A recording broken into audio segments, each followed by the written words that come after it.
The political world woke up to a bit of a surprise. John Boehner, the Speaker of the House, announcing that he would be resigning both his speakership and his seat in Congress in just a few short weeks. Now, of course, it is surprising in that we were not given much warning, and the time between the announcement and him actually stepping down is relatively short historically. And yet I think that a lot of people possibly could have predicted this a while ago. He is a man who has had a rough time, both in his dealing with the left, I guess, which it seems like he's actually better at dealing with them in the past few years than the right. So much criticism coming from the Tea Party elements of the Republican Party. Despite the fact that there have been shutdowns in the past and many attempted shutdowns, he is continually being pressured to push for more extreme legislation. We're going to have a little bit later some reactions from both the left and the right. But what are your reactions to Boehner deciding to step down? John Boehner's biggest problem was that he is merely wrong on everything, but he's not crazy, and that will not stand. This is a guy who couldn't corral the Tea Party, couldn't corral the right wing of his party, and the right wing of his party controls his party. And he is, it is only in the context of a party that has that has ceded so much power to the Tea Party that you could even say something like John Boehner is interested in governing. He's not particularly interested in governing, but again, he is not, since he's not out there, since he recognizes, well, I don't think we should shut down the government, and I guess the president's a Democrat, I guess I should make a deal. Yeah. That is somehow heretical to the base of his party, and that base has only grown. They are disparate in their wants and desires, but their hatred of the left and complete distrust of mainstream Republicans unites them. Yeah. And it breeds this dysfunctionality that we see time and time again. I mean, in terms of timing, it was interesting because I think it was speculated that he was going to leave at the end of last year, but then with Eric Cantor and the problems that he envisaged, he had to stay. Yeah. So then put him in this kind of awkward limbo position. And dare I say it, it could well be that his crowning moment of meeting the Pope yesterday was enough for him to wake up and have an epiphany this morning, and he said, okay, I'm done. Because I think that was the other opinion or view, is that he feels that he's done as much as he possibly can. Yeah. Which is almost nothing. Which is not a great deal. Right. No, but there I mean, I have agree been with dozens of bills passed over the past year or two. He's a super emotional guy. So Yeah. I think Elliot is right. I think that there is we don't know. We'll never see into his soul. At some point he'll do an interview and he may say so. I imagine, since he was so moved yesterday, he's deeply Catholic, as we know, and he's so moved yesterday by meeting the Pope, he might have thought, clearly I'm finished. Yeah. I met the Pope. I was Speaker of the House of Representatives when the Pope came and spoke. Now everything in my work life is about to be hideous. Right. I'm done. I'm done. He met Netanyahu a few months ago, and now he's met the Pope.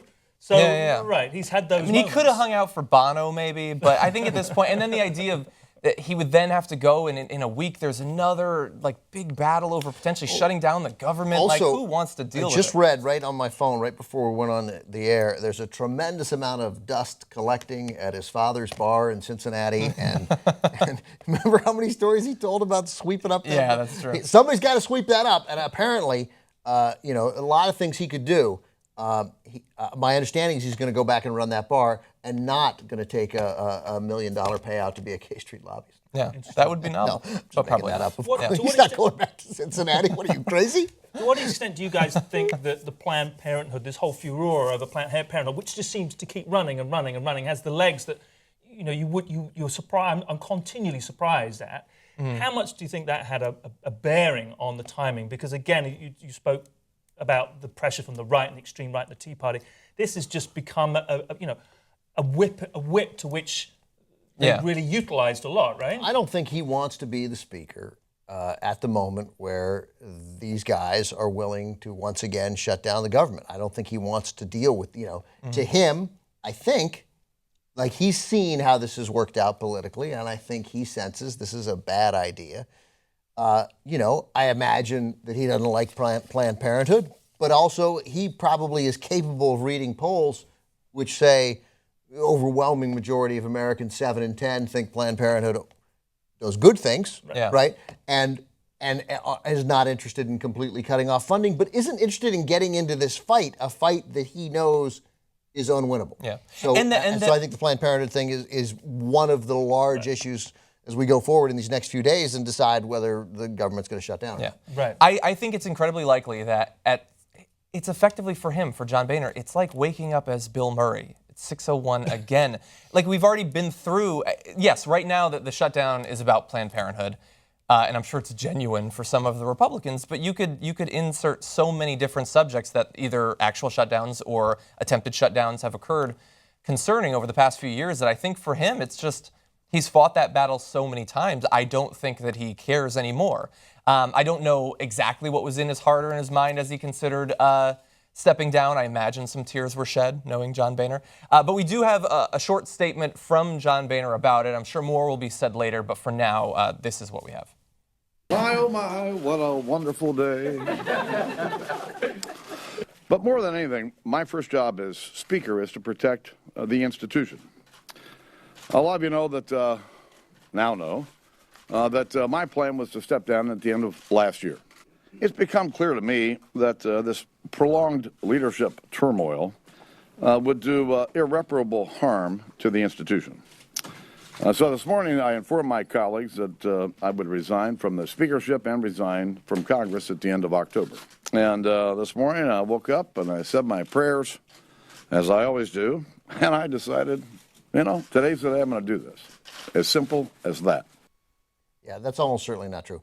But I mean, you don't think it over for a day or two. What we've left out is that whether they finished some secret count, yesterday, last night, or whether it's just plainly apparent to him that he might lose. Now, maybe that's not true. I don't know that, but I suspect that there was, at the bare minimum, it was going to be a bloody fight to win. Yeah. And it may be as simple as win or lose. I don't have this in me. I'm not interested in this. Yeah. But my hunch is he might have lost, and nobody wants to go out that way. So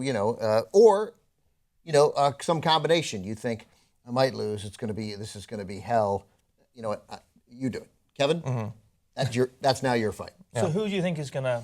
Who's going to step in? I mean, Paul Ryan's already indicated that he has no desire for the job. Yeah. Who else do you think is on the short list? I actually had to, very briefly, remember that Paul Ryan was still, and God, he has been so negligible for the past year. I mean, he's popped up every once in a while, and this is a guy who, he was a major player for a short while, not that long ago, a couple of years ago. He was the face of the young Republican Party. He was into P90X. He was sort of social media savvy. He's working out. It is crazy that Paul Ryan's not running for president. I mean, if you were talking 17 people were running for the Republican nomination for president, and one of them isn't the young, virile, strapping, handsome, buff, handsome, well-coiffed vice presidential nominee from 2012. Yeah. That's insane. Why do you think that is then? I think that there just isn't room in the field for two heavyweights from Wisconsin.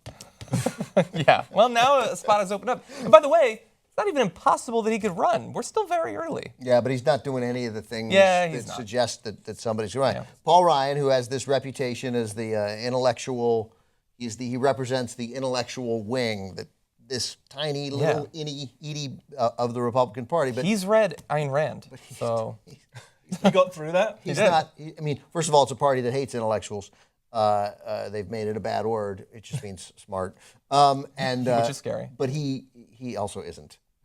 Yeah, I would say comparatively to some. I don't even think comparatively. Oh, no, interesting. He can get through a sentence. He doesn't say crazy things every time. Okay, can I ask you a question, actually, to both? Real quick, Kevin McCarthy, who is the majority leader, that he is inheriting this mantle, the notion that the Tea Party is just going to accept Boehner's deputy, Kevin McCarthy from California, who has risen steadily through the ranks, but really quickly through the ranks. So that they're going to allow Kevin McCarthy to take this position without a fight, I think is insane. Steve Scalise, who is, I think, the whip now, will also be in it. He's much more conservative. I was reading in CNN, Kathy McMorris Rogers of Washington, Tom Price of Georgia. But then there are the Tea Partiers, and that they're led sort of by Raul Labrador Mark Meadows of Florida says he's not going to run. Labrador seems like the best bet of the Tea Party people to run, but there may be a split there. The Tea Party is pledging that that whoever is the far right's pick, that they will unify behind him. Whether that's enough to beat Kevin McCarthy, Yeah. I don't know.